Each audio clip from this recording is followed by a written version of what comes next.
been a little more than 6 months since the Biden administration and our Democratic-led Congress were sworn in. So let's zoom out from the daily political drama and ask the simplest possible question. How's it going? How's the leadership working out for middle-class families? Or put more directly, what big aspects of our national life could Democrats even claim are headed in the right direction on their watch? In January, our Democratic friends inherited the most favorable trend lines that any incoming administration could possibly ask for. 3 safe and effective vaccines had been discovered, developed, and were already spreading across our country. Our economy was packed with dry powder and ready for an historic comeback. It was already morning in America when this Democratic government showed up. Mostly what they had to do was not get in the way. So where are we 6 months in?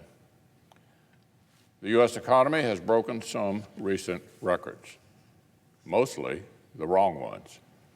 Inflation just clocked its steepest 12-month increase in more than a decade. The month before, a separate measure of core inflation rose at its fastest rate since 1992. Higher gas prices, higher grocery prices, soaring costs for everything from household purchases to automobiles to housing itself. Now, inflation is painful enough, but it isn't the only problem. Employment growth has not been fast enough. Last quarter, GDP grew much more slowly than anticipated. 6 months and trillions of dollars of government spending into the Democrats' efforts at a recovery, and Gallup says America's economic confidence is still only neutral. We're not where we need to be. What about the rule of law? There's still an historic surge in people trying to come across our southern border. But administration officials have spent far more energy denying responsibility for the problem than trying to fix it. Catch and release is still the name of the game. According to news reports, out of tens of thousands of illegal immigrants who've simply been released into the interior of our country without a court date, now listen to this, just 13% have shown up at their mandatory meeting with ICE afterwards. So the border is functionally open, especially absurd at a time when many leaders are asking American citizens to step up various COVID precautions. Not much testing, social distancing, or mask wearing is happening in the Rio Grande Valley. Meanwhile, a surge in violent crime, including record-breaking murders in many places, has too many citizens afraid of their own city streets. Perhaps our Democratic friends think foreign policy is going well. I sure wish it were. The president's rush pullback from Afghanistan has left our friends and partners in the lurch and rolled out a red carpet for a Taliban takeover that is already underway. Its approach to Iran appears to be promising big concessions to our adversary for no reason, even as their terrorist proxies continue to attack U.S., Israeli, and Arab interests all across the region. While I appreciate the administration's tough talk on Russia and China, those words ring hollow when they fail to impose real consequences on cyber attacks and propose to cut our defense spending after inflation. So what about COVID-19 itself? Certainly the pandemic is not the fault of any administration or any political party.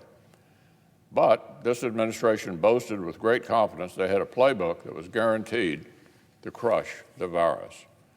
They've continued to roll out the vaccines the prior administration developed, and for that they certainly deserve some credit. But especially recently, Americans have received far too many mixed messages and muddied communications about masks, vaccines, and what risks remain and for whom. Meanwhile, the Democrats' allies and the teachers' unions continue to speculate publicly that perhaps schools may not remain open this fall after all. They're flirting with another lost year for our kids. Even when there are safe and effective vaccines that can reduce adults' risk of grave illness to almost nil, and when we know that mercifully this virus has mostly spared children from serious illness the whole time. So look, everyone is rooting for America. Everyone is rooting for the recovery that middle-class families deserve. But that is not what Democrats' decisions and policies are delivering. No wonder America's optimism has been in free fall the last few months. One survey found that a majority, 55%, are pessimistic about where the country is headed in the coming year. That pessimism has increased almost 20 percentage points since just this spring. The soul of America has not been restored. It is anxious. It is uneasy. And in too many cases, the more the Democrats' policies have taken effect, the more problems American families have faced. Now, certainly, the 6-month mark still provides plenty of time for my Democratic colleagues to recalibrate. We have already notched some bipartisan wins here in the Senate. Our colleagues could put away the partisan approach that has already supercharged inflation, slowed rehiring, and is setting back our national security. But alas, our Democratic colleagues are signaling they're still addicted to going it alone. My friends on the other side are signaling that a few days from now, just a few days from now, they'll begin the process of ramming through reckless, multi-trillion-dollar taxing and spending spree that will stick middle-class families with higher costs, more inflation, fewer jobs, and lower wages. It's not the strategy that will turn around Democrats' lackluster report card. It will do just the opposite. It almost seems designed to make every problem that families are facing considerably worse. It would meet significant inflation with another massive avalanche of printing and borrowing. It would hammer a tenuous economic recovery with historic tax hikes and job-killing Green New Deal regulations. It would, for some reason, respond to a live border crisis with a big amnesty to lure even more people here illegally. No working American in Kentucky or anyone else would look at a plan like this and get on board. And neither will, Mr. President, a single Republican. If Washington Democrats really want to take the remarkable head start they inherited at the dawn of this recovery year and squander it through bad policy, they'll need to do it all alone.